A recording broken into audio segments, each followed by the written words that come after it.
mes gentes dames, mes belles demoiselles et mes bons messieurs, permettez-moi ce soir de vous inviter à un voyage. Oh, ce voyage, il n'est pas très plaisant, c'est un voyage sémantique. Permettez-moi de vous inviter à quelques définitions. Mais avant, chers contradicteurs, rassurez-vous, je ne vous ai pas oublié. Vous nous avez expliqué que les femmes seraient corrompues. Cette fameuse Marguerite, cette fameuse Thatcher.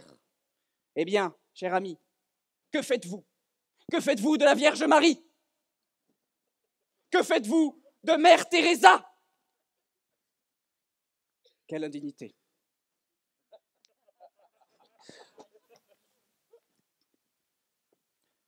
Alors, chers amis, permettez-moi de vous présenter mes convictions profondes.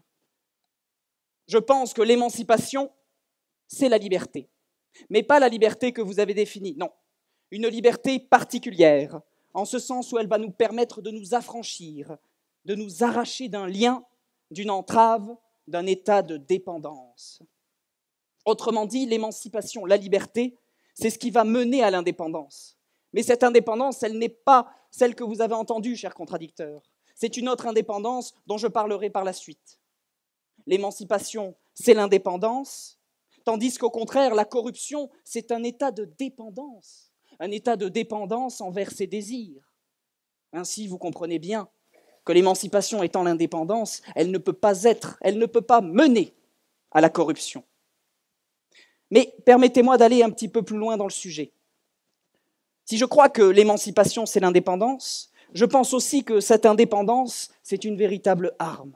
Une arme pour contrecarrer la corruption. Autrement dit, émanciper les femmes, ce n'est pas les corrompre, et c'est même leur donner des armes contre cette fameuse corruption. Et ce que je dis pour les femmes, je le dis sans féminisme particulier, je ne vous ferai pas un procès en paternalisme carabiné, mais je pense que ce qui s'applique aux femmes s'appliquera là aussi aux hommes, parce que ce dont je veux parler, c'est de la nature humaine, et pas de quelque vaisselle ou je ne sais quoi. Ainsi, si l'indépendance permet de contrecarrer la corruption, c'est parce que la corruption est un état de dépendance envers ses propres désirs. Et là, je veux me tourner vers les membres du jury. Je suis passé devant votre loge, j'ai observé tranquillement, sans vraiment prêter attention, et j'y ai vu 4 verres, un seul verre d'eau et 3 verres de vin. Alors permettez-moi de vous poser la question, ce soir, à part les 2 avocats, qui a bu du vin? Qui a cédé à ce vain désir de vin, si vous me permettez ce jeu de mots, quelque peu scabrouche? Ainsi, l'indépendance est une arme. Elle est une arme pour contrecarrer ces désirs vains. Elle permet d'y résister. Émanciper les femmes, ce n'est pas les corrompre, c'est leur conférer cette magnifique arme qu'est l'indépendance. Et c'est pour cela que je souhaite qu'on leur confère, et non pas par un féminisme un peu idéologique qui n'aurait pas de sens ici, mais par un féminisme profond, sincère. Tout du moins, je le pense. Alors, mesdames, mesdemoiselles, messieurs,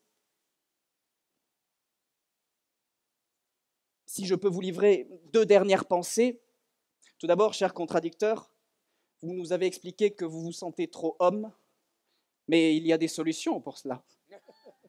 Remboursé par la sécurité sociale, une réforme voulue par des femmes. Grand malheur. Permettez-moi de partager avec vous ces quelques pensées, car voyez-vous, je vais vous ouvrir mon cœur. Mesdames, mesdemoiselles, messieurs, permettez-moi de vous dire tout simplement que lorsque je ferme les yeux, lorsque je laisse libre cours à mes songes, ce n'est pas la corruption que je vois. Ce ne serait pas non plus des êtres enchaînés à leurs désirs, non. Lorsque je ferme les yeux, je vois 2 femmes. L'une est enferrée, elle fait face à ses bourreaux anglois. Du haut de ses 19 ans, altière, elle n'hésite pas à leur sourire fièrement. Elle vient de libérer la France.